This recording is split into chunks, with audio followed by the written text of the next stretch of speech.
प्रतिमाएं। सनातन धर्म के वैदिक रीतियों से स्थापित विमान यानी मंदिरों में देखने को मिलती है, जो बड़े ही खूबसूरत ढंग से तराशी हुई होती है। इन्हें एक बारगी देखने से ऐसा भी लगने लगता है कि कहीं ये जीवित तो नहीं हो उठेंगी।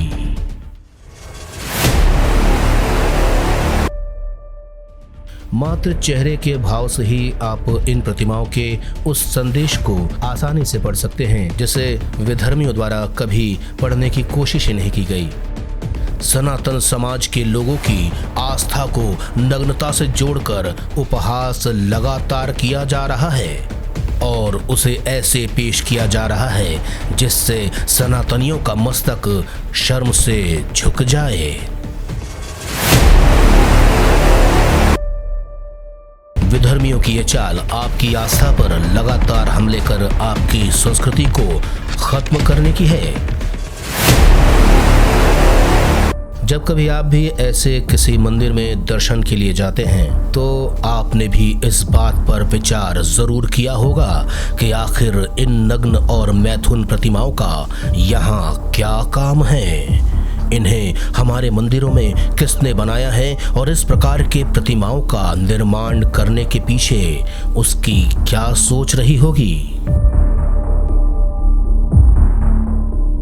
कम से कम उसकी सोच अश्लीलता फैलाने की तो कभी नहीं हो सकती।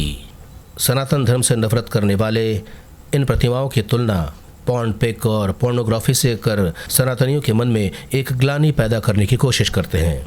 भारत के उड़ीसा, छत्तीसगढ़, मध्य प्रदेश सहित महाराष्ट्र के ऐसे कई मंदिर हैं जहां मिथुन प्रतिमा और उनके अवशेष देखने को मिलते हैं, जिसमें अप्सराओं और गंधर्व कन्याओं की मिथुन प्रतिमाएं भी शामिल हैं। ओडिशा का कोणार्क मंदिर भगवान सूर्य का है। जब यह मंदिर अपनी पूरी भव्यता के साथ स्थापित हुआ था तब सूर्य की पहली किरण भगवान के विग्रह पर पड़ती थी और आज भी सूर्य की पहली किरण मंदिर पर ही पड़ती है। पूरी तरह ज्योमेट्री यानी ज्योमेट्रिक आधार पर तैयार मंदिर अपनी भव्यता में किसी अश्लीलता को स्थान दे ही नहीं सकता, लेकिन हमें यहाँ भी मैथुन प्रतिमाएं देखने को मिली हैं। छत्तीसगढ़ के भोरमदेव मंदिर के बाहरी दीवारों में मैथुन प्रतिमाओं को बड़े ही सजीवता के साथ उकेरा गया है। मध्य प्रदेश का खजुराहो मंदिर यूनेस्को की विश्व धरोहर में शामिल है। यहाँ भी हमें वैसे ही प्रतिमाएं देखने को मिली हैं जिसमें प्रेम की अलग अलग मुद्राएं दिखाई जा रही हैं। महाराष्ट्र के भी मंदिरों में श्रृंगार और दाम्पत्य सुख का भोग करती कई प्रतिमाएं तराशी गई हैं। अब सवाल ये उठता है कि इन प्रतिमाओं को मंदिर जैसे पवित्र स्थान पर बनाने की क्या वजह हो सकती है। जब सनातन धर्म पर बाहरी आक्रांताओं का हमला नहीं हुआ था तब ये राष्ट्र एक सोने की चिड़िया कहा जाता था, लेकिन मुगल शासकों और अंग्रेजी हुकूमतों ने इस सोने के चिड़िया के सारे पर नोच डाले। वरना पहले यही मंदिर गुरुकुल के रूप में स्थापित किए जाते थे, जहां शिक्षा के लिए व्यवस्था की जाती थी। बच्चे यहीं पढ़ते, सीखते और बाद में यहीं का सीखा हुआ सनातन ज्ञान अपनी आने वाली पीढ़ी को देते थे। आमतौर पर मंदिर के बाहरी हिस्सों में बनी हुई प्रतिमाओं का प्रतिशत दूसरी प्रतिमाओं की तुलना में केवल 10 से 15% होता है, लेकिन विधर्मियों का ध्यान उस 90% प्रतिमाओं की तरफ नहीं जाता जिसमें असीमित ज्ञान छुपा हुआ है। हमारे कई मंदिर जो हजारों साल पहले बने हैं उसमें साइकिल और दिमाग की संरचना जैसी कई प्रतिमाएं हैं जिससे आप पारलौकिक ज्ञान भी पा सकते हैं। ये बहुत कुछ वैसा ही है जैसा कि हमें आज के आधुनिक स्कूलों में देखने को मिलता है। बच्चे अलग अलग विषयों के प्रोजेक्ट बनाकर लाते हैं और उन्हें स्कूल की दीवारों पर लगाया जाता है जिससे बच्चा बार बार उसे देखे और उसे अच्छे से सीख जाए। सनातन धर्म में 4 आश्रमों का वर्णन है। ब्रह्मचर्य का पालन करने के बाद जब एक वयस्क छात्र गृहस्थ जीवन में प्रवेश करने जाता है तो उसे प्रेम और उसे प्रदर्शित करने का तरीका बखूबी आता है, क्योंकि उसकी शिक्षा का एक हिस्सा काम शास्त्र का भी होता है, जिसमें अष्टांग मुद्राओं का वर्णन है। पहले कोई टेलीविजन, मोबाइल जैसी सुविधाएं तो थी नहीं। फिर वो वास्तुकार और शिल्पकार यदि प्रेम जैसे अद्भुत भाव को प्रकट करना चाहेंगे तो वो कैसे करेंगे? लेकिन भारत के शिल्पकारों को इसका जवाब बहुत पहले से ही मालूम था। इन प्रतिमाओं को मंदिर के बाहर निर्मित कर एक संदेश ये भी दिया जाता है कि जब आप ईश्वर के पास जा रहे हैं तो अपनी हर तरह की भावना को बाहर रखकर एक निश्चल मन के साथ ईश्वर के सामने जाएं, क्योंकि ईश्वर आपके तन और मन दोनों की पवित्रता से प्रेम करता है।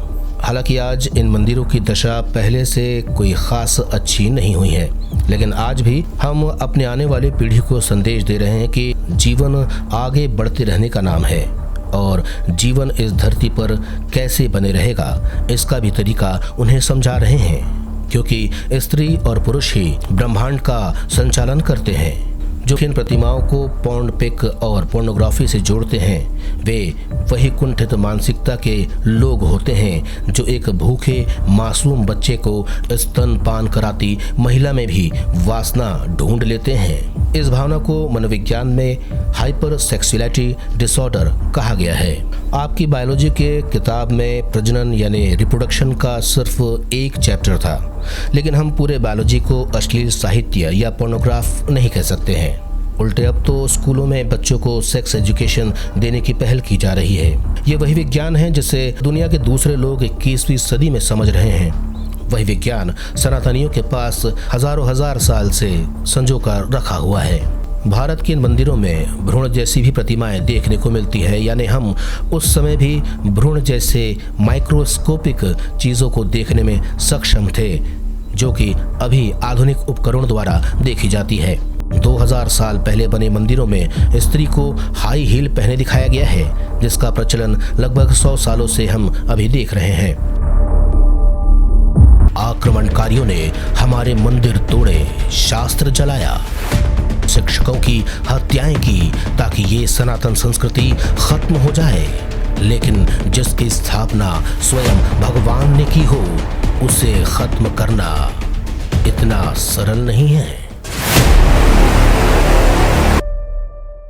वराह मिहिर द्वारा लिखी गई बृहद संहिता के एक अध्याय में मंदिर यानी विमान निर्माण के और प्रतिमाओं की जानकारियां भी विस्तार से दी गई हैं। वहीं भविष्य पुराण में विमान की और विग्रह की स्थापना का व्यापक वर्णन किया गया है। ये मंदिर सिर्फ मंदिर नहीं, सनातन संस्कृति का सूरज है और हर सनातनी का अभिमान है। सनातन धर्म में ज्ञान ढूंढिए, अश्लीलता नहीं। और जो लोग इसमें भगवान नहीं ढूंढ पा रहे हैं उन्होंने कई पीढ़ी हमारे मंदिर तोड़ने और ग्रंथों को जलाने में लगा दी है, जबकि वो इसे अपनाकर मोक्ष भी पा सकते थे।